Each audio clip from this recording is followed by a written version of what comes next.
के विधायक जिनका नाम योगेश वर्मा है, उनको एक वकील ने इतना शानदार तरीके से थप्पड़ मारा कि उनको एहसास कराया कि आज भी दलित पिछड़े वर्ग का सम्मान ये भारतीय जनता पार्टी के लोग नहीं करते हैं। ये उनको विधायक बनने पर भी, सांसद बनने पर भी अपमानित करने का काम करते हैं और कहते हैं कानून व्यवस्था अच्छी है। इतनी अच्छी है सम्मानित साथियों कि विधायक जी को अपने ऊपर हुए इस अपमान के लिए FIR कराने में 12-15 दिन लग गए। अगर इससे ज्यादा अमीर का कुत्ता या बैल भी या बकरी भी या गाय भी या भैंस भी अगर चोरी हो जाती तो 10 मिनट में FIR दर्ज होते और वो बैल बकरी और वो कुत्ता बिल्ली मिल जाते। लेकिन विधायक जी 10-12 दिन भी एड़ी चोटी का जोर लगा के इस भारतीय जनता पार्टी की सरकार में अपने सम्मान की रक्षा नहीं कर पाए। इसलिए मैं आपको कहना चाहता हूं कि ये लड़ाई हम सब की है और हमें इसको लड़ना पड़ेगा। अभी ताजा उदाहरण देखिए, कोई भर्ती उत्तर प्रदेश की ऐसी नहीं है जिसका पेपर लीक ना हुआ, और पेपर लीक तो हुआ और फिर आरक्षण में भी घोटाला हुआ। चाहे यूपी पुलिस का मामला हो, चाहे 69,000 शिक्षक भर्ती का मामला हो, और 69,000 शिक्षक भर्ती में दलित पिछड़े वर्ग के बच्चों के 20,000 पद इसी योगी आदित्यनाथ जी की सरकार ने लूटने का काम किया। और मेरे आज भी याद है, आपकी ताकत से हमने इको गार्डन में आंदोलन करके उनको न्याय दिलाने का काम किया था। आप 1 नेशन 1 इलेक्शन की बात करते हो, आप इतने साधन संसाधन है तो 1 डे 1 शिफ्ट में हमारा पेपर कराने का काम कीजिए, क्योंकि हम ये चाहते हैं कि पेपर फेयर हो और हमारे भविष्य के साथ खिलवाड़ ना हो। उनकी मांग जायज है। 2 दिन रात में जब वो बच्चियां वहां बैठती है तो मन घबराता, क्योंकि उत्तर प्रदेश के हालात, कानून व्यवस्था बहुत अच्छी नहीं है। किसी बच्ची के साथ कोई अन्याय ना हो जाए, भय पैदा होता है।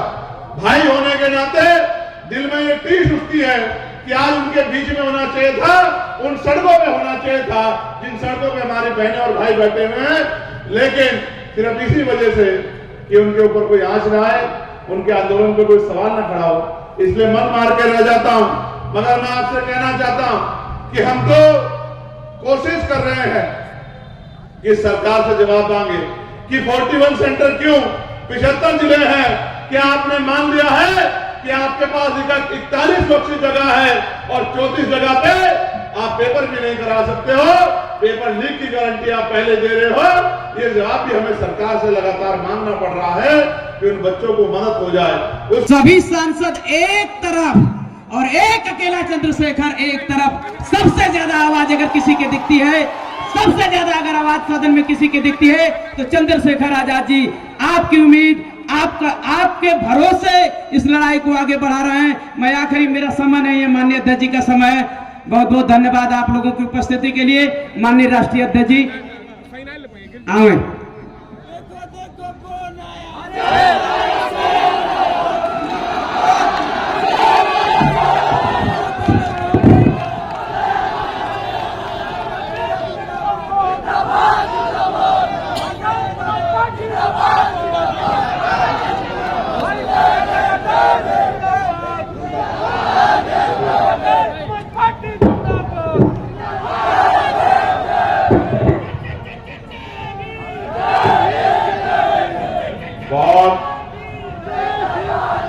बहुत धन्यवाद भाई विनय जी का। आज बहुजन आंदोलन की बहुत ही मजबूत जमीन अंबेडकर नगर की कटहरी विधानसभा में जो उपचुनाव चल रहे हैं, उस उपचुनाव में बाबू देखो एक मिनट, मुझे भाई राजेश कुमार जी के समर्थन में हो रही इस रैली में आपके बीच आने का मौका मिला है। सर्वप्रथम मैं आप सबका बहुत बहुत धन्यवाद करता हूं। दाहिनी तरफ बड़ी संख्या में माताएं बहनें बैठी हैं, और नौजवान साथी और जिम्मेदार लोग मेरे बाईं तरफ बैठे हैं। दुनिया में सबसे कीमती होता है वक्त। अगर आप अपना वक्त निकालते हैं तो आप सबसे कीमती चीज देते हैं। मैं इसलिए आपका धन्यवाद कर रहा हूं कि आपने यहां आकर जो विश्वास भाई राजेश कुमार जी पर हमारी पार्टी संगठन में दिखाया है, हम इसके ऋणी हैं और हम इस पर खरा उतरने का काम करेंगे। फिर चुनावी सभा में अपनी बात को शुरू करने से पहले मैं बहुजन समाज में जन्मे सभी संतों, गुरुओं और महान पुरुषों को नमन करता हूं। महामानव तथागत बुद्ध से लेकर राष्ट्रपिता ज्योतिबा फूले, छत्रपति साहू जी महाराज, ईवी पेरियार रामा नायकर स्वामी, पेरियार ललित यादव, बाबू जगदेव प्रसाद कुशवाहा, जननायक कर्पूरी ठाकुर, महामना रामसु वर्मा, संत राम बीए प्रजापति, बाबू सिंह दयाल चौरसिया, चौधरी महाराज सिंह भारती, डॉक्टर बाबा साहब अम्बेडकर, संत गाडगे जी महाराज, नारायणा गुरु, मां फातिमा शेख, राष्ट्रपिता ज्योतिबा फूले, छत्रपति साहू जी महाराज, बाबा साहब अम्बेडकर और मान्यवर साहब श्री काशीराम जी को नमन करता हूं। सम्मानित साथियों, ये सत्य है कि चुनाव बहुत जरूरी है, लेकिन जिन महान पुरुषों के आंदोलन को हम लोग चला रहे हैं, उन्होंने कहा है कि राजनीति चले ना चले, सरकार बने ना बने, लेकिन सामाजिक परिवर्तन का काम नहीं रुकना चाहिए। जो गैर बराबरी जाति के आधार पर, धर्म के आधार पर, आर्थिक आधार पर देश में पहले तो गैर बराबरी थी, अब तो खाई बनती जा रही है। इस सामाजिक गैर बराबरी को समाप्त करके भाईचारा बना के समता मूलक समाज हम लोगों को बनाना। आज जब मैं कटहरी में हूं तो बड़े दिल से इस बात को आपसे कहता हूं कि हम लंबे समय से अपने गुरुओं, संतों, महापुरुषों के रुके हुए काम को आगे बढ़ाने के लिए दिन रात मेहनत कर रहे हैं। कभी प्रदेश के इस कोने में, कभी उस कोने में, कभी किसी और प्रदेश में, कभी और प्रदेश में, कभी जुल्म जाति के खिलाफ और कभी लोगों को जागरूक करने के लिए, कभी कैडर के कार्यक्रम के जरिए, कभी आंदोलन के जरिए। जो भी रास्ते आपकी तरक्की के खुलते हैं, उनको आगे बढ़ाने का काम हम लोग कर रहे हैं। आप ये भी जानते हैं कि आज जो अवसर प्राप्त हुए हैं वो लंबे समय पुराने नहीं। आज हम आजादी के 70 साल से थोड़े से ज्यादा समय में हैं, लेकिन देश ऐसा नहीं था। देश में सामाजिक, आर्थिक गैर बराबरी की जड़ें बहुत पुरानी हैं, जिसका असर आज भी है। हमारे महापुरुषों ने समय समय पे इसके खिलाफ आंदोलन चलाए हैं, जिनमें भगवान बुद्ध से लेके और सदगुरु रविदास जी महाराज के आंदोलन बड़े ही बेशकीमती हैं, जिन्होंने बड़े बड़े परिवर्तन किए। फिर उसके बाद आधुनिक भारत में राष्ट्रपिता ज्योतिबा फूले जी का आंदोलन, छत्रपति साहू जी महाराज का आंदोलन और डॉक्टर बाबा साहब अम्बेडकर का आंदोलन हमारे लिए हमेशा प्रेरणा स्रोत रहेगा। आज जब मैं यहां बोल रहा हूं तो मैं लोकसभा का चुनावा मेंबर हूं और ये अवसर अगर हमें मिले हैं तो ये बाबा साहब अम्बेडकर के संविधान की वजह से मिले हैं। देश तो आजाद 15 अगस्त 1947 को हो गया था, लेकिन देश की बहुत बड़ी आबादी को बराबर के अधिकार और सम्मान का जीवन नहीं मिला। ये जीवन दिलाने के लिए हमारे महान पुरुषों ने संघर्ष किए और तत्कालीन जो सरकार थी, अंग्रेजों के नेतृत्व में जो चलती थी, उस सरकार से एक एक हक के लिए, यहां तक कि पीने के लिए, पानी के लिए भी संघर्ष करके हमें यहां तक लाने का काम किया। जैसा मैंने आपको याद दिलाया कि देश 15 अगस्त 1947 को आजाद हुआ, लेकिन 14 अगस्त 1947 को हम लोग यहाँ अंग्रेजों के अधीन थे। जब हम अंग्रेजों के अधीन थे तो अंग्रेजों के बनाए कानूनों के आधार पे हम लोगों को चलना पड़ता था, और क्योंकि उस समय गैर बराबरी बड़े पैमाने पे थी तो बहुत सारे अधिकारों से भी हम लोग वंचित थे। फिर देश आजाद हुआ, लेकिन देश की आजादी के साथ बराबर के हक सम्मान हमें नहीं मिले। इसका उदाहरण यह है कि 14 अगस्त 1947 को जिसके पास एक गज जमीन नहीं थी, 15 अगस्त 1947 को आजाद होने के बाद उसके पास कई बीघा जमीन नहीं हो गई। जिनके पास नौकरी नहीं थी, आजादी के बाद उनके पास नौकरी नहीं आई। जिनके पास रोजगार नहीं थे, उनके पास रोजगार नहीं आए। जिनके पास उद्योग धंधे नहीं थे, उनको पास उद्योग धंधे नहीं आए। जिन पे मकान नहीं थे, उन पे मकान नहीं आए, और जिनके अकाउंट में पैसे नहीं थे, उनके अकाउंट में पैसे भी नहीं बढ़े। अगर असली आजादी आई तो 26 जनवरी 1950 को जब बाबा साहब अम्बेडकर का संविधान लागू हुआ, वो संविधान जो मानव को एक समान बनाता है, वो संविधान जो आपको मुझे भी वो अवसर और अधिकार देता है जो रानी राजा के बेटे को देता है। तो मैं आपसे कहना चाहता हूं कि अभी भी बहुत लंबी लड़ाई है।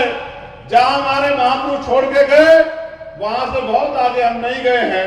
अब तो खतरा और ज्यादा बन गया है, क्योंकि जो सरकारें आज सत्ता में काबिज हैं, वो आपके और आपके बच्चों के अधिकारों को दिन रात लूटने काम कर रही है।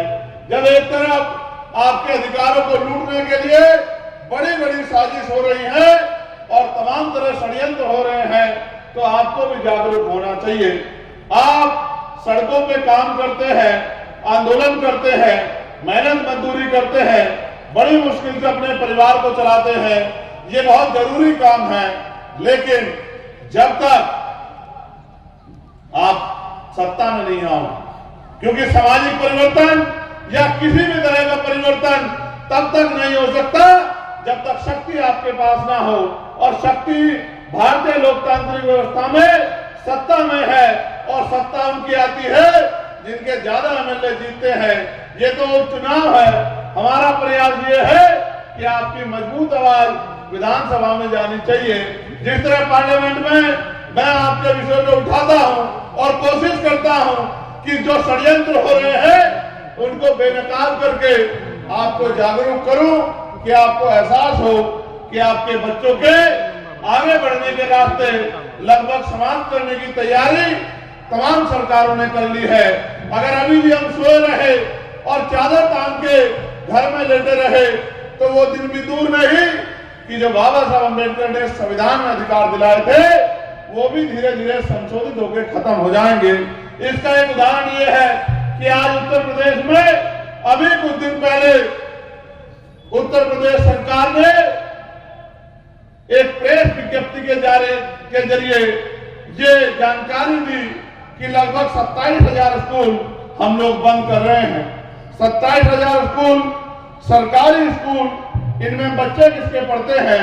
आप और मैं बेहतर जानते हैं कि बाबा साहब अम्बेडकर ने कहा था कि शिक्षा श्रेणी का वो दूध है जो पिएगा वो दहाड़ेगा। और आप ये भी जानते हैं कि शिक्षा हमारा हथियार है। 300-400 रुपए की मजदूरी करके हम गरीबी बेबसी की बेड़ियां नहीं काट सकते हैं। जब तक हम अच्छी शिक्षा लेके और अच्छा रोजगार करके, सरकारी प्राइवेट नौकरी करके पैसे हमारी जेब में नहीं होंगे, तब तक हम अपने परिवार को सुख सुविधा सम्मान नहीं दिला सकते हैं। इसलिए आप महसूस करो कि इन सरकारी स्कूलों में धन्ना सेठों के बच्चे नहीं पढ़ते, पूंजीपतियों के बच्चे नहीं पढ़ते, और तो और सरकारी कर्मचारी अधिकारियों के बच्चे भी नहीं पढ़ते, नेता अभिनेताओं के बच्चे भी नहीं पढ़ते। इन स्कूलों में अगर कोई पढ़ता है तो गरीबों के बच्चे पढ़ते हैं, किसानों के बच्चे पढ़ते हैं, मेहनत कश कौमों के बच्चे पढ़ते हैं, और जाति व्यवस्था के आधार पे दलित, पिछड़े और मुस्लिम समाज के, आदिवासी समाज के बच्चे पढ़ते हैं। जब आप महसूस करो सरकारी स्कूल बंद हो जाएंगे तो ये बच्चे पढ़ेंगे कहां? और जब ये पढ़ेंगे नहीं तो इनका भविष्य क्या होगा? इसलिए मुझे डर लगता है कि सरकार हमसे बात तो करती है, कि हम आपको 5 किलो अनाज देंगे। सरकार ये भी कहती है चुनाव के समय गैस सिलेंडर सस्ता कर देंगे। सरकार ये भी कहती है कि बिजली का बिल माफ कर देंगे। लेकिन जो असल रास्ता बाबा साहब अम्बेडकर दिखा के गए कि भाई एजुकेशन, शिक्षा अच्छी होनी चाहिए, उस शिक्षा को बेहतर करने का कोई प्रयास सरकार के लोग नहीं करते। और तो जैसा मैंने आपको बताया, उस रास्ते को खत्म करने के लिए इंतजाम तो कर रहे हैं। एक तरफ बड़े बड़े स्कूल बन गए हैं जिनमें अमीरों के बच्चे पढ़ते हैं, और एक तरफ सरकारी स्कूल है जहां गरीबों के बच्चे पढ़ते हैं। और सच ये है कि सरकारी स्कूलों की बिल्डिंग का इतना बुरा हाल है, आपके आसपास होगा कोई सरकारी स्कूल, जाकर देखना, ना साफ सफाई होगी, ना फर्नीचर अच्छा होगा, ना बिल्डिंग अच्छी होगी, और ना ही समय पे टीचर उपलब्ध होंगे। जितनी बच्चों की संख्या उस आधार पर भी टीचर नहीं होंगे। मैं तो अपनी आंखों से देखता हूं। अभी एक सरकारी स्कूल में गया था, मेरे लोकसभा क्षेत्र में है। मैंने टीचर से पूछा कि इस बिल्डिंग का हाल देखो, ये कभी भी गिर सकती है। उन्होंने कहा, सांसद साहब हमने सबको लिख के दे दिया, हम ही क्या कर सकते हैं। अगर इसको गिरना होगा और जिस तरह के इसके हालात है गिरेगी ही, तो जिस दिन गिरेगी उस दिन गरीब के बच्चों को नुकसान होगा, अमीरों को कोई फर्क नहीं पड़ता। और सरकार अमीरों की है, तो इसलिए मुझे आपसे कहना पड़ रहा है कि आप भी कुछ सोचो, आप भी सरकार को जगाओ कि ये गरीबों के बच्चों की जीवन से खिलवाड़ ना करे।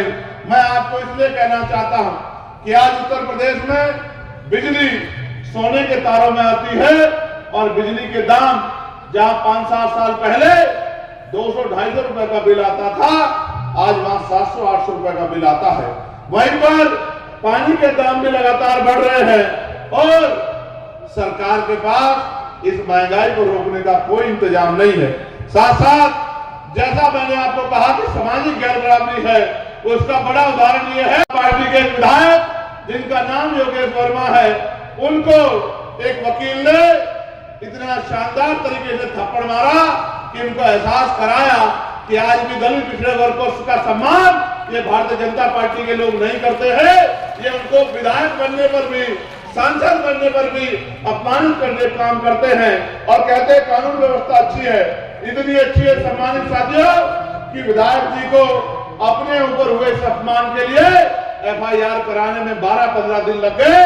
अगर इससे ज्यादा अमीर का कुत्ता या बैल भी या बकरी भी या गाय भी या भैंस भी अगर चोरी हो जाती तो 10 मिनट में FIR दर्ज होते, और वो बैल बकरी और वो कुत्ता बिल्ली मिल जाते। लेकिन विधायक जी 10-12 दिन भी एड़ी चोटी का जोर लगा के इस भारतीय जनता पार्टी की सरकार में अपने सम्मान की रक्षा नहीं कर पाए। इसलिए मैं आपको कहना चाहता हूं कि ये लड़ाई हम सब की है, और हमें इसको लड़ना पड़ेगा। अभी ताजा उदाहरण देखिए, कोई भर्ती उत्तर प्रदेश की ऐसी नहीं है जिसका पेपर लीक ना हुआ, और पेपर लीक तो हुआ, और फिर आरक्षण में भी घोटाला हुआ। चाहे यूपी पुलिस का मामला हो, चाहे 69,000 शिक्षक भर्ती का मामला हो, और 69,000 शिक्षक भर्ती में दलित पिछड़े वर्ग के बच्चों के 20,000 पद इसी योगी आदित्यनाथ जी की सरकार ने लूटने का काम किया। और मेरे आज भी याद है, आपकी ताकत से हमने इको गार्डन में आंदोलन करके उनको न्याय दिलाने का काम किया था, और सरकार ने 6,800 नियुक्तियां उनको देने का काम किया था। 5 दिन हम लोग खुले आसमान में लेटे रहे कि हमारे भाइयों को रोजगार मिल जाए। इसीलिए हम लोग राजनीति कर रहे हैं कि उनके घरों में रोशनी पैदा हो जाए। लेकिन जब उनको 6,800 नौकरियां मिली तो इन्हीं के लोग कोर्ट चले गए, और कोर्ट ने फिर उस पर रोक लगा दी। अभी फिर हाईकोर्ट ने भी आदेश कर दिया, तो इन्हीं के लोग सुप्रीम कोर्ट चले गए, फिर वो नियुक्तियां झुकी तो रह गई। समस्या ये है कि यही मारते हैं और यही बचाते हैं, और हमारे लोग इनको ही अपना मान के इनको वोट की ताकत देते हैं। उस पुराने बात को छोड़ो, आज की बात पे आओ। अभी लोक सेवा आयोग प्रयागराज के आगे बच्चे आंदोलन कर रहे हैं पिछले 3 दिन से। बेटियां हैं, बेटे हैं, हमारी बहनें हैं, मैं उनको सुन रहा हूं। उनकी मांग जायज है, उनकी मांग जायज है, मैं उनको सुन रहा हूं। जाना चाहता हूं, इसलिए नहीं जा रहा हूं कि 1 मिनट लगेगी उनके मेहनत के आंदोलन को राजनीतिक आंदोलन साबित करने के लिए भारतीय मीडिया को। एक दिन लगेगी सरकार के बचाव में। ये भारतीय मीडिया जिसने अपना चरित्र बेच दिया है, ये 1 दिन में और 1 घंटे में उस आंदोलन को राजनीतिक आंदोलन साबित करके उन बच्चों की मेहनत को पीछे हटाने का काम करेगी। इसलिए मैंने कहा कि मैं आपके साथ हूं और सरकार को भी चेतावनी देता हूं कि अगर इनकी मांगों को नहीं सुना गया तो 25 तारीख से संसद चल रही है, एडी चोटी का जोर लगा के संसद में हम इनकी आवाज को उठाने का काम करेंगे और इन बच्चों को ध्यान दिलाने का काम करेंगे। लेकिन सम्मानित साथियों, देखिए, सरकार कहती है 1 नेशन 1 इलेक्शन, 1 नेशन 1 इलेक्शन, और सरकार कहती है हमने इसकी तैयारी कर रखी है। 6 महीने में अगर कोई पद रिक्त हो जाएगा, जैसे ये रिक्त हुआ था पद, यहां के विधायक एमपी बन गए थे, तो चुनाव होगा 6 महीने के अंदर।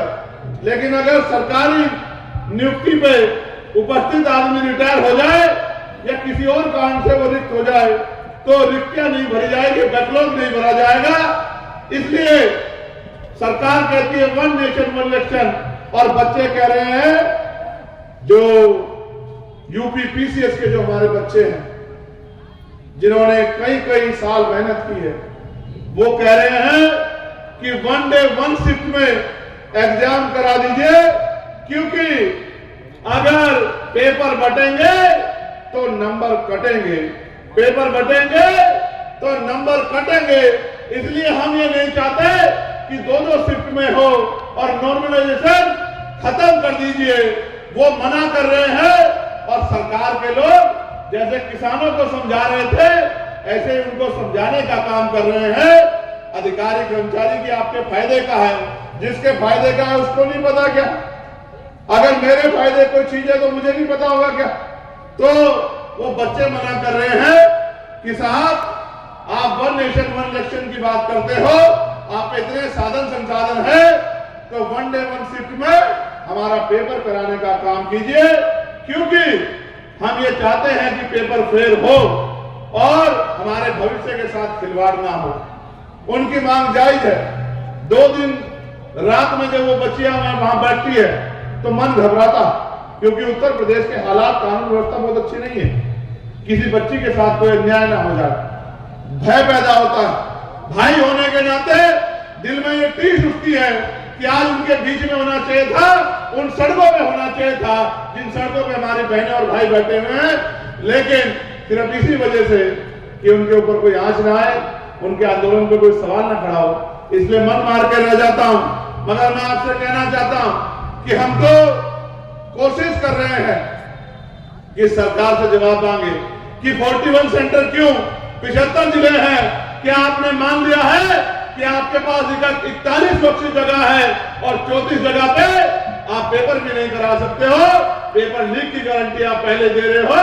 ये जवाब भी हमें सरकार से लगातार मांगना पड़ रहा है कि उन बच्चों को मदद हो जाए।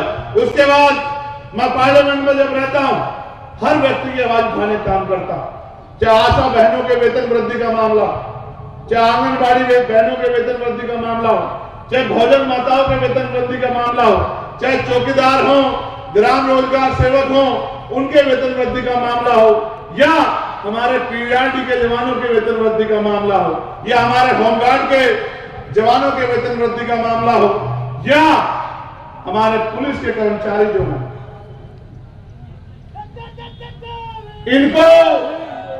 इनको जो इंसान नहीं मानती सरकार, 24-24 घंटे, 36-36 घंटे, 40-40 घंटे जो इनसे ड्यूटी करवाती है, इस तरह की ड्यूटी तो जानवर से भी नहीं ली जाती। जानवर के बारे में भी सोचा जाता है, लेकिन पुलिस के भाइयों के बारे में नहीं सोचा जाता। इसलिए मैंने पार्लियामेंट में, और मैं आज नहीं कहना चाहता, संसदीय मर्यादा है, कुछ बात गुप्त रखनी पड़ती है, लेकिन मैं पुलिस के भाइयों को भी वादा दिलाना चाहता हूं कि हम लोग आपके लिए भी काम कर रहे हैं और अगले 2 साल के अंदर आप मेरी बात को याद रखना कि मॉडर्नाइजेशन होगा, पुलिस में सुधार होगा और आपकी 8 घंटे की ड्यूटी हो और सप्ताह में एक दिन छुट्टी मिले, बॉर्डर स्कीम खत्म हो और वेतन विसंगतियां जो है, जो आपकी वेतन विसंगतियां दूर हो, इसके लिए भी मैं आपको आश्वस्त करने का काम करता हूं कि हम इसकी तैयारी भी कर रहे हैं, इसके लिए भी संघर्ष कर रहे हैं। उसके साथ साथ हम ये चाहते हैं, जैसा मैंने कहा कि परिवर्तन शक्ति से होगा, और शक्ति बाबा साहब अम्बेडकर ने आपकी उंगली में दी है। एक उंगली का बटन दबा के आप अपनी गुलामी की वीडियो को काट सकते हो। जिन दफ्तरों में आज लाइन लगा के जाते हो अपने काम कराने के लिए, कल इस तरह से पॉलिसी बना के वो सरकारी दफ्तर आपके घर पे आके आपके काम होने का काम हो सकता है। इसलिए हमने पार्लियामेंट में आवाज उठाई कि अगर बदलाव करना है तो एजुकेशन पॉलिसी ऐसी बनाओ कि चाहे प्राइम मिनिस्टर का बेटा हो या चीफ मिनिस्टर का बेटा हो या एमपी का बेटा हो, मंत्री का बेटा हो या विधायक का बेटा हो या जिला पंचायत अध्यक्ष का बेटा हो, जिला पंचायत सदस्य का बेटा हो, चेयरमैन का बेटा हो, बीडीसी का प्रधान का बेटा हो, चाहे पटवारी सेक्रेटरी कानूनगो का, तहसीलदार का, एसडीएम का, एडीएम का, डीएम का, थाने के सिपाही का, दरोगा का, सीओ का, एसपी का, एसएसपी का, डीआईजी का, आईजी का, एडीजी का, प्रमुख सचिव का, चीफ सेक्रेटरी का या डीजीपी का, किसी का बच्चा हो, सबकी पढ़ाई, जिनको सरकारी वेतन मिलता है, जिनको सरकारी सुविधा मिलती है, जिनको सरकारी सुरक्षा मिलती है, चाहे नेता हो या सरकारी सिस्टम से जुड़ा कोई आदमी, सबके बच्चों की पढ़ाई सरकारी स्कूल में होनी चाहिए।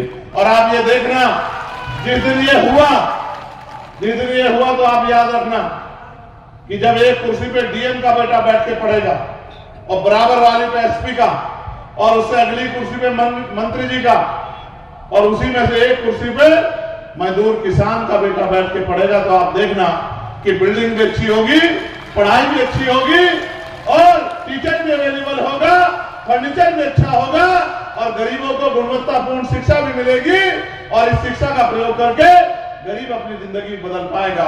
उसके साथ साथ हेल्थ सिस्टम अच्छा होना चाहिए, क्योंकि मैंने तो अपने पिता को खोया। आप जानते हैं मैंने 16 महीने जेल काटी, मैंने 2 बार तिहाड़ काटी, लेकिन मैंने सबसे बड़ी लड़ाई इस देश के हेल्थ सिस्टम से लड़ी कि जब एक बेटा होकर मैं अपने पिता को उनके प्राणों की रक्षा नहीं कर पाया, क्योंकि इतना महंगा है आज प्राइवेट सेक्टर। प्राइवेट हॉस्पिटल में जाओगे, एक दिन का 50-50 हजार रुपए प्राइवेट हॉस्पिटल के लोग लेते हैं। अगर आईसीयू लग जाए, आईसीयू में एडमिट हो जाए तो 20-20 हजार रुपए के तो ऑक्सीजन का बिल आ जाता। और इतने इंजेक्शन, इतनी दवाइयां, आपको पता भी नहीं दवाई पेशेंट के लग रही है या वापस स्टोर में जा रही है, आपको घुसने भी नहीं देते और 1-1 लाख रुपए का बिल बना के देते हैं।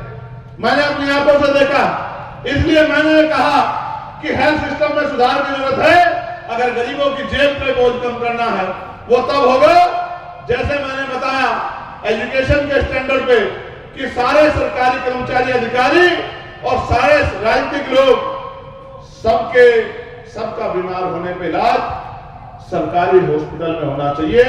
जब एक बेड पर मुख्यमंत्री जी के बच्चों का इलाज होगा और दूसरे बेड पे आपके मेरे गरीब परिवार के मजदूर के बच्चे का इलाज होगा, परिवार किसी मेंबर का इलाज होगा, तो आप देखना बिल्डिंग भी अच्छी होगी, दवाइयां भी अच्छी मिलेगी, डॉक्टर भी मौजूद मिलेंगे, टेस्ट भी वहीं से होंगे और फिर कह रहा हूं लोगों की जीवन रक्षा भी होगी। अभी तो आप जाते होंगे सरकारी अस्पताल में तो वो पर्चा बना देते हैं कि दवाई बाहर से मिलेगी, मेडिकल स्टोर पे बनाते हैं नहीं बनाते हैं?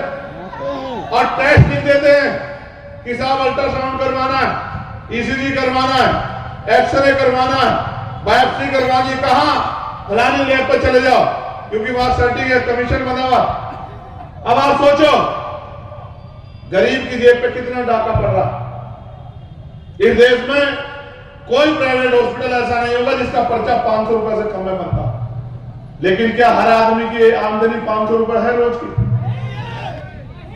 इसलिए आप महसूस करके देखो 5000 रुपए का टेस्ट कहां से कराएगा गरीब, और जब टेस्ट नहीं कराएगा और जरूरी होगा कराना और पैसे नहीं होंगे तो जमीन बेचेगा, कर्ज लेगा और उस कर्ज को उतारने में आदमी बचे ना बचे लेकिन उसके सर के बाल भी उड़ जाएंगे।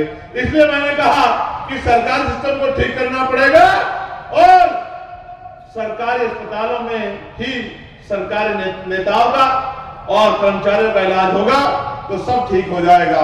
उससे आगे बढ़िए, आप ये बताइए कितने पढ़े लिखे नौजवान यहाँ बैठे होंगे जो उन्होंने 5-5, 4-4 टेस्ट दे दिए होंगे कि उनको रोजगार मिल जाए, लेकिन सरकारी नौकरियां तो ना के बराबर हैं। 1,42,000 टीचर की नौकरियां हैं, सरकार नौकरी नहीं भर रही है, स्कूल बंद कर रही है क्योंकि उनमें आरक्षण व्यवस्था है। और अगर 1,42,000 नौकरियां देंगे तो लगभग 70,000 नौकरियां दलित पिछड़े समाज के लोगों पे आएगी। ये दलित पिछड़ा विरोधी सरकार किसी कीमत पे नहीं चाहती कि इनके बच्चों को नौकरी मिले और ये अपने पैरों पे खड़े हों। इसलिए लगातार ये सरकार जनगणना से भागती आई है और अभी आज मैंने पढ़ा कि जनगणना तो होगी लेकिन धर्म का कॉलम होगा, जाति का कॉलम नहीं होगा। ये क्यों डरते हैं जाति के कॉलम से?